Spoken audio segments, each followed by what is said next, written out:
Hello बच्चों, ये JEE main 2023 का क्वेश्चन है। 30 जनवरी शिफ्ट 1 का क्वेश्चन है ये थर्मल फिजिक्स का। Heat is given heat is given to an ideal gas in an isothermal process. अब ये बड़ी इंपॉर्टेंट पॉइंट है। आइसोथर्मल आइसोथर्मल का मतलब हुआ टेम्परेचर कांस्टेंट होना। ठीक है। अब बोल रहा है कि इसमें कि the internal energy of the gas will decrease, internal energy of gas will increase, internal energy of gas will not change, internal energy of gas will not change, the gas will do positive work, the gas will do negative work। ठीक है, तो choose the correct answer from the options given below.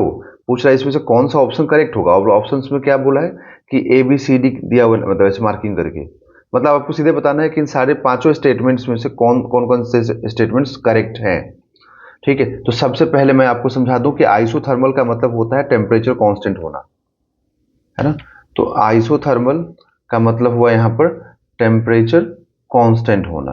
ठीक है, temperature का constant होना। ठीक, तो temperature जब कांस्टेंट होता है ना, तो मैं आपको एक चीज और बता दूं कि इंटरनल एनर्जी ओनली किस पे डिपेंड करता है। तो internal energy only depends on temperature, only depends on temperature. ठीक है ना, सिर्फ और सिर्फ टेम्परेचर पे ही डिपेंड करता है इंटरनल एनर्जी।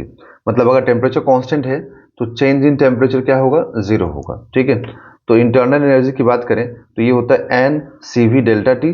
तो अगर डेल्टा टी जीरो तो डेल्टा यू भी क्या हो जाएगा, जीरो हो जाएगा, है ना। डेल्टा यू जीरो हो जाएगा। तो डेल्टा यू जीरो होने का मतलब हो गया कि initial is equal to final होगा।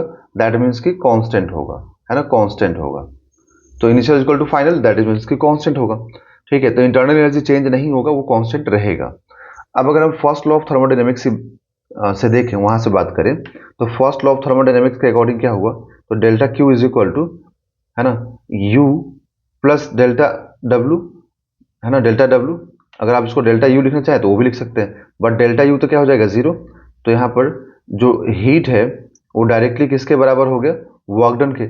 और सिस्टम को जब भी हम हीट देते हैं, जैसे मैं लिख देता हूं, heat given to system, heat given to system.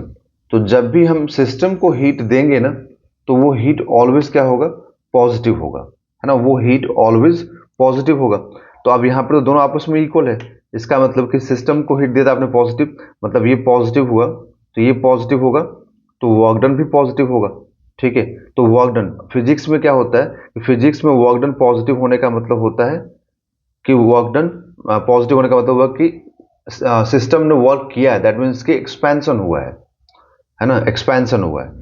तो हम लोग क्या बोलेंगे, the gas will do positive work. Yes, तो ऑप्शन नंबर ये जो है ना, डी वाला स्टेटमेंट, डी भी करेक्ट हो गया। और internal energy of the gas will not change, that is option, ये स्टेटमेंट सी भी करेक्ट हो गया। तो सी और डी दोनों करेक्ट होगा, तो option number 4 is a right answer. I hope आपको जरूर समझ में आ गया होगा।